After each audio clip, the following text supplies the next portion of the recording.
this great fight for the win. Yeah, exactly. I'd love to have another look at that, because I couldn't tell whether he was maybe pushed out a little bit by Zara. I guess that's what he would plead if it stood up in court, but not this time. But in front of my judge. So down towards turn 10 we come once again. Mie then, well, he certainly did his homework last night. It's not turn 10, my apologies. The camera angle took me by surprise. It's towards turn 16 now, where we saw that overtaking move from last time, but no such attempt this time around. 10 laps to go as they come across the line. It will be 9. It will indeed. So you can see Danish there maybe thinking about that nice little pickpocket move, but not that time around. They're a lot closer to the back of the number 5 this time though, and I wouldn't be surprised if we see some attacks into turn 1. Who is going to come out on top in the shuffle of the braking zone? Wow, really, that was a proper dive, wasn't it? And didn't really leave any room left for me to take him back through, did he? I was worried Danish was also going to go for it there, but no, nice move there from the number 21 into the race lead then.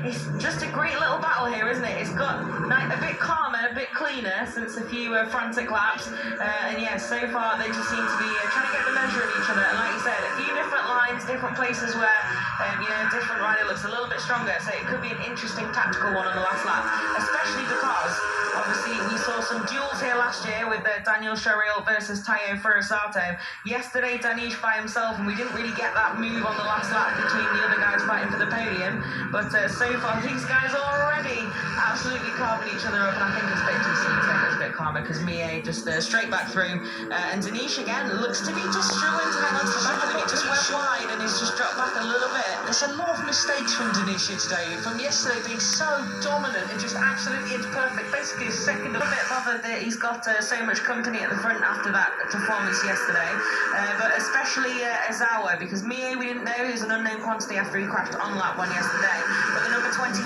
looked like he'd have to really pull something special out of the bag to stay with Finish today, and he has done so.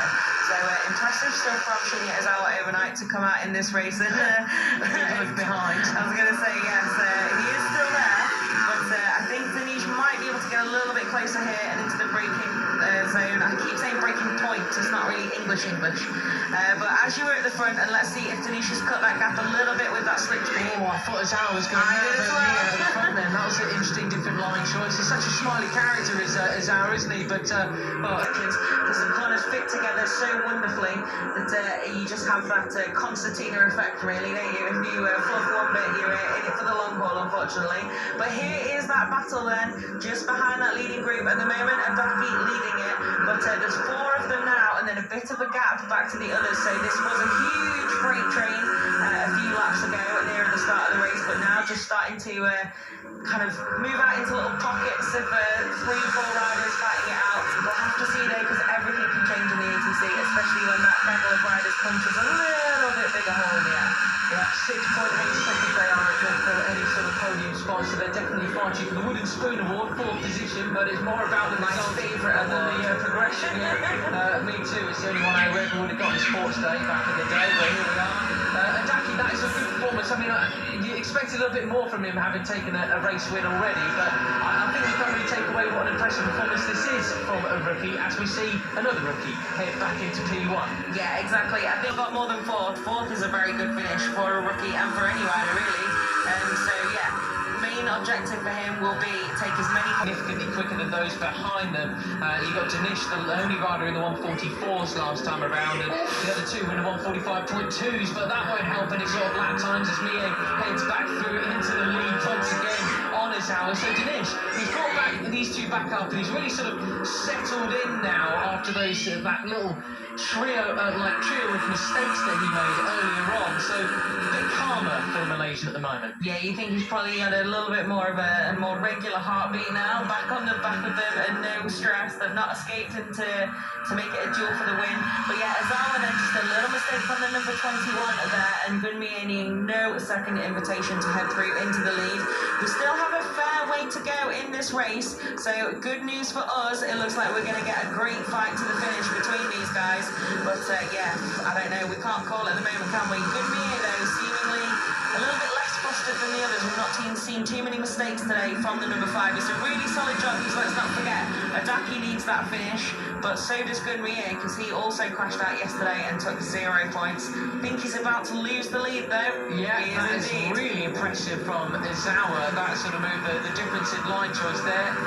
Gotta say, just perfectly executed once again. You can almost tell the difference from the start of the race to the end of it, how much he's learned just following these two. With a year of extra experience on these bikes under their belts, and also more laps around this circuit too. Yeah, I was wondering about Adaki at the start. Obviously, at the time, the Japanese rider trying to stay ahead of Hakim Danish and losing out. But then I thought, well, if you do follow him, obviously with the advantage he had yesterday, maybe he'll unlock some secrets to mandalika.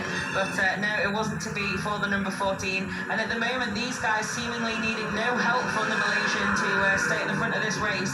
And really close again there. It's still 5 laps to go after this one, guys. Let's keep it nice and calm. Yeah, that was a real noticeable difference in the way that Izawa was braking out towards turn 10 than it was earlier on. He couldn't have any answers from Mie or Danish, who were trying to make an overtake and move around the outside no less earlier on. But that time he just sort of let his brakes off. That was just brilliant. You're seeing visual learning here in the X-Cycle, which is what this series is frankly all about. It is, absolutely. It's all about the progress. Like winning podiums, that's all great as well, of course, but it's also about the progress you make throughout the season. And yeah, speaking of progress, Mie making some more there. Yeah, absolutely nailed that drive out of turn 14 and through turn 15, making that overtake stick and towards turn 16. We're back on the new section of asphalt we got there. You can see it's much darker than before. That's what caught a few riders out yesterday. This first section, you can't, if it has rain, you can't see any damp patches because it's pretty much the same colour.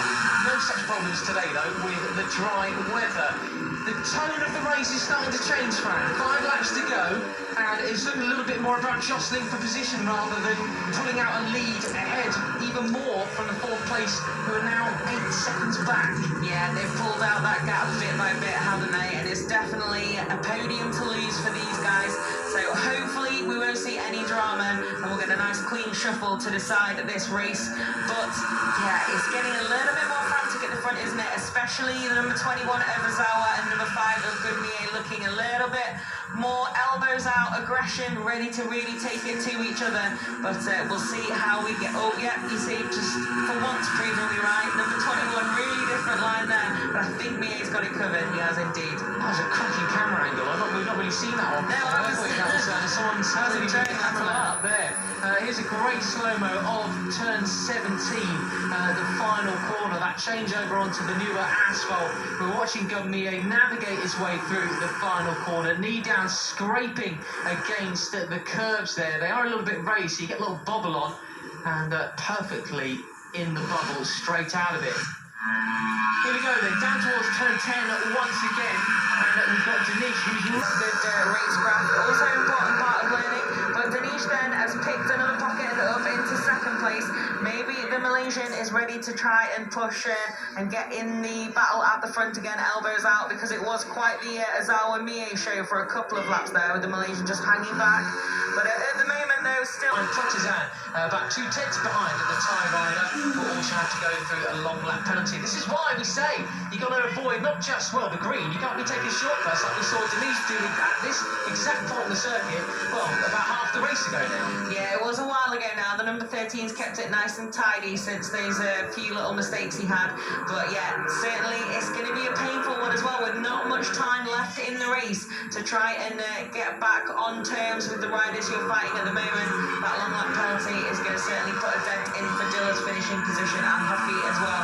So we'll see, but so far so good for the front runners. I think Danish is obviously just making a couple of errors rather than trying to be too cheeky. Well, yeah, got away with it. He did turn 12, he had a big twitch going through there. We saw a few MotoGP riders go down at that point on the circuit yesterday. He lost a bit of ground, a bit of drive out of turn 14 into this 15-16 sort of combined corner that they've got. So inviting for an overtake. I'll be fascinated to see, and I'm sure plenty of Moto3 riders in the World Championship will be eager to see what sort of overtaking moves are made into that section. How the race is won exactly, because there are a variety of options that you've got in that final section. There are indeed. So here we go then. There's 3 more after this one, but Mie then moving to try and take the lead, but no, Danish then keeping it nice and tidy, the number 13. He leads once and unfortunately that is his battle for 4th pretty much over and done with. 3 laps to go, ain't no chance with this sort of pace. So he will be going for that, and who was that? That was Mie, who nearly did the full Carter Thompson lesson from yesterday. You've got to be so careful with your line choice there, but he won't get penalised for that because, well, unfortunately, he's lost so much time already. Can he get settled once again, though? Because he's not actually lost that much ground. He's not lost as much as you'd think, given that he even had his hand in the air like, I'm off here, I'm off. But nicely saved then from the number 5, a little bit dramatic. He's just a replay already. Went wide. He just a little bit offline. Wide, like just a little bit, a metre or so. And you are nearly over the bars. The presence of mind to raise your hand in that situation as well always blows my mind. Everything goes in slow motion. I'd still just be panicking and maybe just lightly screaming to myself. Yeah. But yeah, nicely saved then from the number 5. I'm sure he's had a bit of a spike of adrenaline from that. Let's see if he can just settle back down and tag back onto the back of this duo. At the moment, they've done each with a couple of meters and a hand behind him, but it can all change so quickly in the Asian Talent Cup.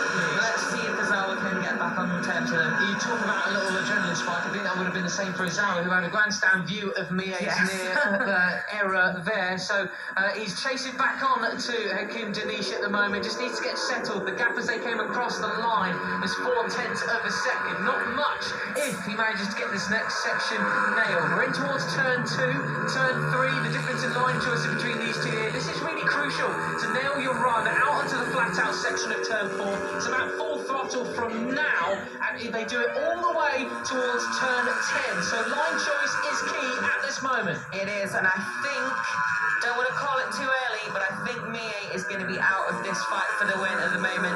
Japanese rider may be saying, you know what, after a crash yesterday, 16 points is pretty grande for me today, because these two really starting to pull out some ground now. Yeah, I've got to say, I think that was another mistake from Danish. His line choice wasn't nailed, and he just let Azawa catch right onto the back of him once again. So that little advantage that he had is well and truly gone. So we've got a proper battle royale on this penultimate lap of round 2 in the Asian Talent Cup. Mie, well, he's about... Maybe I called it too soon. 9/10 of a second, he's closing in again, but will it be fast enough? That's the big question for the Japanese rider. It's the thing, you've got to arrive on the scene, and then the number 5, gunning for glory here. I'm sorry, sometimes you've got to do it. Shooting for first position. He is indeed in a big mistake there from Azawa.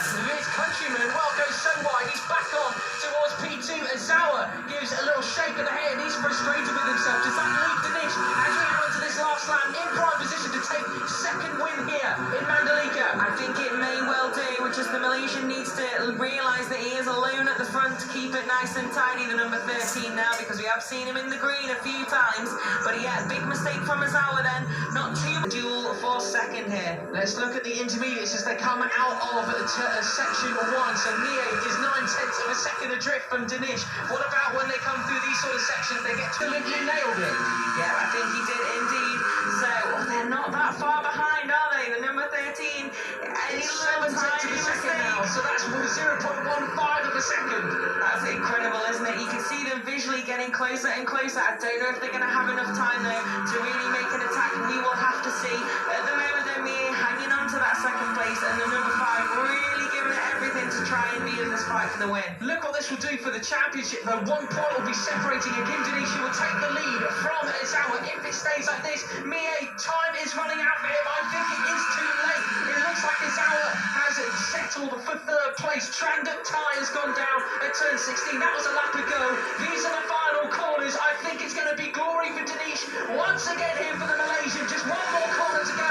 It's too little too late for Mie, but still, a second place will be sensational. Out the final corner, the Malaysian comes. It's going to be glory once again for the number 13 from Mie, and then Azawa takes the podium. What a race that was once again here in Indonesia. That was .272 in the end for good Mie.